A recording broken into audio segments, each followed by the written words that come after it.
312쪽 시편 17편 8절 말씀을 우리 다 같이 한 목소리로 보도록 하겠습니다. 자, 한 절밖에 아니니까 우리 다 같이 한 목소리로 보도록 합니다. 시편 17편 8절입니다. 우리 다 같이 한 목소리로 봅니다. 나를 눈동자같이 지키시고 주의 날개 그늘 아래 감추사. 아멘. 참 세계적으로 너무 고난이 많습니다.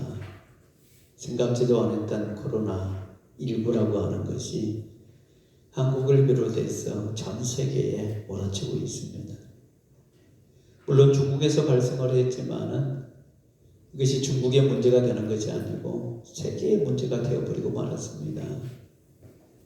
사람이 이 바이러스 하나 때문에 고통을 당하고 있다고 하는 것, 참 아무것도 아닌 것 같지만 이것이 우리에게 이렇게 고통을 주고 있다고 하는 것, 심각한 문제로 등장하고 있습니다. 그거 하나도 이기지 못하는 우리 인간. 근데 우리가 여러분요, 이 땅에 살아오면서 이 바이러스 문제뿐만 아니라 여러 가지 환난, 고통, 고난, 핍박 얼마나 많이 받았습니까? 우리가 살아가면서 여러 가지 환난과 고난을 받으면서 살 수 있었던 것은 다른 거 아니에요. 원래 우리 인간은 병이라고 하는 것이 없었어요. 고통이라고 하는 것이 없었어요. 하나님께서 지어놓은 에덴 동산에 살 때는 병도 없었고 슬픔도 없었고 고통도 없었고 환난도 없었어요. 그런데 그 에덴 동산의 법칙을 어김으로 말미암아 병이 오게 되고 죽음이 오게 되고 환난이 오게 되고 핍박이 오게 되고 그렇게 된 거예요. 하나님을 떠나면 이렇게 고통이 오고 이렇게 또 핍박이 오고 고난이 온다고 하는 겁니다. 아담과 하가 에덴 동산에서 하나님의 명령을 어기지 않았다면 이 땅에는 지금 평화의 시대가 도래되고 있을 겁니다. 근데 우리 조상 아담과 하가 에덴 동산의 법칙을 어김으로 말미암아 이 땅에 수많은 질병들이 오게 되었고 고난과 고통이 오게 됐다고 하는 사실입니다.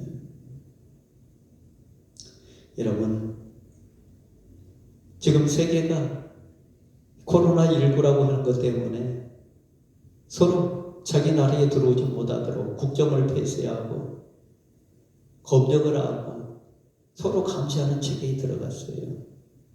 그러다 보니까는 모든 경제가 다 마비되고 있습니다. 경제뿐만 아니라 정치, 경제, 문화, 사회 이런 것들이 다 마비되고 있어요. 지금 우리나라도 세계에서도 보지만은 사회적 거리 해가지고 이거 우리가 듣지도 못했던 말들이 생겨나가지고 사회적 거리를 두자. 사람과 사람의 교통을 좀 이렇게 하지 말자. 이 바이러스 때문에 사람과 사람의 문제까지 차단해버리고 있어요. 사람과 사람은 서로 교제하고 서로 사랑하고 서로 위로하고 해야 될 문제인데 코로나19라고 하는 것이 사람과 사람의 관계를 막아버리고 있습니다. 그러다 보니까는 정이 없어지는 거예요. 이기주의로 변하는 거예요. 그리고 국가에서는 모든 교회라든지 종교계 예배를 지금 당분간 중지하라 이렇게 말을 하고 있지 않습니까? 그리고 영상으로 예배를 드리라. 이 영상으로 예배를 드린다는 이 자체 예배당에 성도가 없고 예배당의 영상을 통해서 성도들한테 그 메시지를 전달해주는 그런 시대, 묻지 못할 시대가 되어버리고 말았어요. 여러분, 정말 우리가 하나님 앞에 기도해야 될 때입니다. 정말 우리가 하나님 앞에서 무릎 꿇고 하나님 앞에 이 원인이 왜 왔는가 우리가 생각해 보아야 될 때가 바로 이 시대가 아닌가 저는 그렇게 생각을 합니다. 우리 다시 하나님 앞에 부르짖어야 합니다. 하나님 다시 한번 우리를 살려달라고 부르짖어야 됩니다. 코로나19가 빨리 어떻게 해서든지 다 소멸될 수 있도록 해달라고 우리가 부르짖어야 됩니다. 오늘 저와 여러분이 힘을 모아 국가와 민족을 위해서 세계 민족들을 위해서 정치, 경제, 사회 예술, 문화 모든 면들을 위해서 하나님 앞에 빨리 회복될 수 있도록 기도해야 됩니다. 그리고 하나님 앞에 우리가 바로 서야 됩니다. 환난 날에 하나님 앞에 우리가 부르짖을 때에 하나님께서는 우리의 모든 것을 지켜주시고 회복시켜주리라 저는 믿습니다. 그래서 저는 오늘 말씀의 제목을 환난 날에 나를 지키시는 하나님, 이런 제목을 가지고 몇 가지 생각을 하고자 합니다. 여러분, 시편 17편 8절 말씀에 보면 나를 눈동자같이 지키시고 라고 말이 나옵니다. 여러분, 환난 날에 주님을 우리가 찾을 때 하나님께서 나를 눈동자처럼 지켜주신다고 하는 거예요. 아무리 어려움이 온다 할지라도, 환난이 온다 할지라도, 고난이 온다 할지라도 우리가 하나님을 찾아가면, 하나님 앞에 나아가면, 예배하면 하나님이 나를 지켜주신다고 하는 겁니다. 이 말이 나오게 된 배경에는 사무엘상 24장에 보면 다윗은 사울을 피해서 도망을 가게 됩니다. 그래서 엔게디 강가에 숨어 있는데 사울이 다윗을 죽이기 위해서 그 강야를 찾아옵니다. 그런데 하나님께서는 그에게 기회를 주었어요. 사울을 죽일 수 있는 기회를 주었어요. 그런데 그는 죽이지 않았습니다. 하나님이 세우신 왕이기 때문에 죽이지 않았습니다. 그리고 그의 옷자락만 살짝 베었습니다. 그리고 사울을 향해서 내가 당신을 죽일 수 있는 기회가 있었지만 당신은 하나님의 왕으로서 내가 당신을 죽일 수 없습니다 라고 하면서 그의 옷자락 벤 것을 보여주었어요. 이렇게 은혜를 베풀어 주었는데 사울은 사무엘상 26장에 가서 보면은 또 다윗을 죽이기 위해서 다윗을 찾아 나선 거예요. 여러분, 악인들은요 자기를 살려준 은혜를 깨닫지는 못합니다. 의인들은 다 고통을 받게 됩니다. 한 번이 아니고 두 번이 아니고 10번, 20번, 100번 용서를 해줘도 악인들은 끝까지 그 용서라는 것이 없어요. 깨닫지를 못해요. 그리고 어떻게 하면 의인들을 죽일까? 연구를 해요. 그것이 죄인의 모습이에요. 악인들의 모습이에요. 이런 배경 속에서 오늘 본문의 말씀이 나온 거예요. 오늘 본문 나를 눈동자같이 지키시고 다윗이 고백을 하는 거예요. 다윗이 얼마나 고통을 많이 당했으면 그렇게 은혜를 베풀어주고 사울을 살려주고 했음에도 불구하고 계속해서 사울이 그를 공격하고 그를 죽이기 위해서 계속해서 그를 쫓아다니는 거예요. 근데 이때 그는 하나님의 은총을 발견했어요. 나를 눈동자까지 지켜주시는 하나님, 이것을 발견하게 된 거예요. 그래서 오늘 보면 17장 8절 말씀 보십니다. 나를 눈동자같이 지키시고 주의 날개 그늘 아래 감추사. 여기서 나를 눈동자같이라는 말이 나오는데 이 말은 히브리 말이 이손이라는 말이에요. 그래서 이손이란 말 속에 이라고 하는 것은 작은이라는 뜻을 가지고 있습니다. 근데 그 이 뒤에 바로 이시라고 하는 것이 붙어서 남자라고 하는 거예요. 이시는 남자라고 하는 건데요. 작은 남자라는 뜻을 가지고 있는 거예요. 그래서 이손이라고 하는 것은 작은 남자, 작은 사람이라는 뜻을 가지고 있어요. 이 말은 Little man of his eye.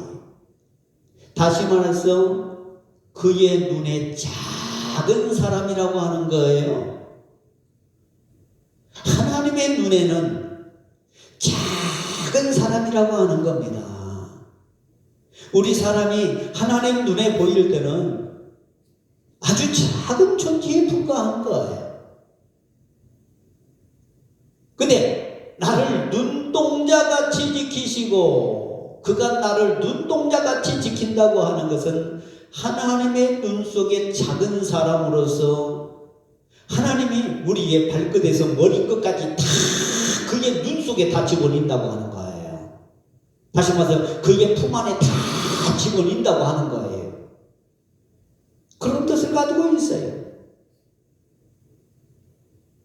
신명기 32장 10절 말씀에도 여호와께서 그를 항무지에서 부르짖는 광야에서 만나시고 회의하시며 보호하시고 자기의 눈동자같이 지키셨도다 라고 말씀하고 있습니다.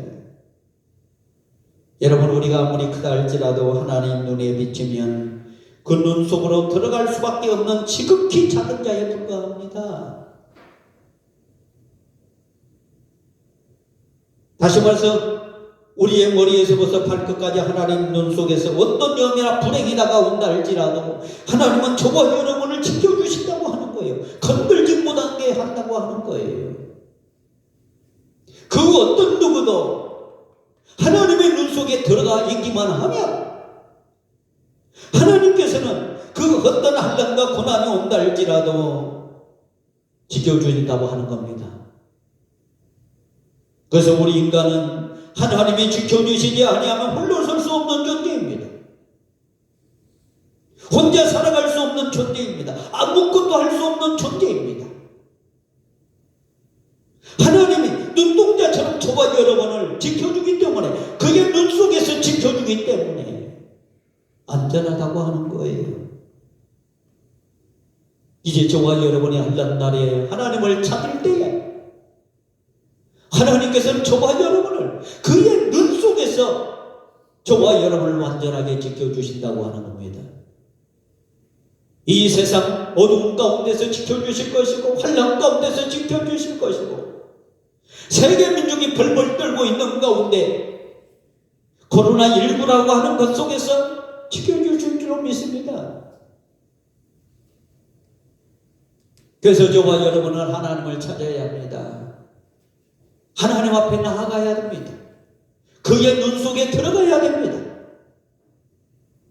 하나님의 눈 속에 있는 사람들은 어떤 환난과 고난이 온다 할지라도 하나님이 저와 여러분을 지켜준다는 사실을 이 어려운 난국 속에 더 하나님을 찾고 더 하나님 앞에 기도하고 더 성경 보면서 하나님 앞에 나아가는 자가 되어야 된다고 하는 사실입니다. 오늘 영상을 통해서 우리 교회 성도들에게 다 돌려줄 것이지만 저와 여러분들이 하나님 앞에서 더 열심히 하나님 앞에 부르짖는 자들이 되어야 된다고 하는 거예요. 환난 날에 나를 지키시는 하나님은 두 번째, 내가 주님을 찾아갈 때에 주님은 당신의 날개 아래 우리를 감춰주신다고 말씀하고 있습니다. 시편 17.8절 말씀 보세요. 주의 날개 그늘에 감추사라고 말씀하고 있습니다. 여기서 날개라고 하는 것은 히브리 말로 카나프라는 말인데 이 말의 뜻은 말단 끝이라는 뜻을 가지고 있습니다. 출애굽기 19장 4절 말씀에도 이스라엘 백성들이 독수리 날개로 너희를 입어 인도하셨다고 말씀하고 있고 신명기 32장 11절 말씀에 독수리가 자기 새끼를 어려움을 당하고 있을 때 그 날개를 펴서 자기의 새끼를 얻는다고 말씀하고 있습니다. 다시 말해서 여기서 날개라고 하는 것은 다른 거 아니에요. 병아리가 있을 때 암탉은 자기 새끼를 날개 속으로 싹 집어넣습니다. 보호의 장소입니다. 적으로부터 보호해주는 장소가 날개입니다. 뜨거울 때에 날개를 펴서 탁 해주면 시원한 장소이고 차가울 때에, 추울 때에 날개를 펴서 그 속에 싹 집어넣으면 거기에는 포근함이 있는 따뜻한 장소가 되는 거예요. 하나님이 저와 여러분은 그런 날개로 어려움이 있을 때 다 품어준다고 하는 거예요. 더울 때에 그의 날개를 펴서 우리에게 시원하게 해주고, 차가울 때, 추울 때에 그의 날개를 펴서 우리를 따뜻하게 해준다고 하는 거예요. 하나님의 품속을 의미하는 거예요. 우리가 하나님을 찾아갈 때에, 우리가 하나님 앞에 나아갈 때 하나님은 당신의 날개를 펴니다. 그리고 그 날개를 우리에게 씌워줍니다. 이것은 하나님은 우리를 사랑하고 있다고 하는 신실성이에요. 하나님이 나를 사랑한다고 하는 겁니다. 신실하신 하나님의 모습을 우리에게 보여주고 있는 거예요. 그렇습니다. 우리 하나님은 우리가 어떤 장소에 있다 한다 할지라도 당신의 날개를 통해서 우리를 안전하게 보호하여 주신다는 사실을 우리가 믿어야 됩니다. 시편 36편 7절 말씀에도 하나님이여 주의 인자하심이 어찌 그리 보배로우신지요. 사람들이 주의 날개 그늘 아래 피하나이다 라고 말씀하고 있습니다. 주님의 날개 그늘 아래 피하는 모든 사람들은 하나님이 어떠한 환난과 고난이 온다 할지라도 하나님의 백성들을 살려주고 인도하여 주시고 업어주시고 품어주시고 보호해 주시는 사실, 오늘 저와 여러분이 믿어야 될 줄로 믿습니다. 사랑하는 성도 여러분, 지금 온 세계는 코로나19라고 하는 것 때문에 고통당하고 있습니다. 사람들이 고통당하고 있습니다. 바이러스라고 하는 그거 하나 때문에 모든 사람들이 고통당하고 있습니다. 온 세계가 환난 날을 맞이하고 있습니다. 고통을 맞이하고 있습니다. 이럴 때일수록 저와 여러분은 하나님 앞에 나아가야 됩니다. 하나님 앞에 부르짖어야 됩니다. 그리고 그의 날개 속에 들어가야 됩니다. 하나님의 눈 속에 우리가 들어가야 됩니다. 하나님의 눈 안에 있는 모든 사람들은 하나님이 지켜주시고 보호해 주신다고 말씀하고 있습니다. 우리의 발끝에서 머리끝까지 하나님의 그의 눈동자 속에서 우리를 지켜보시고 우리를 안전하게 보호하겠다는 사실을 믿고 이 어려운 난국을 극복하는 우리 동산의 모든 가족들이 다 되시기를 바랍니다. 기도하겠습니다. 전능하신 아버지 하나님, 은혜와 사랑을 감사합니다.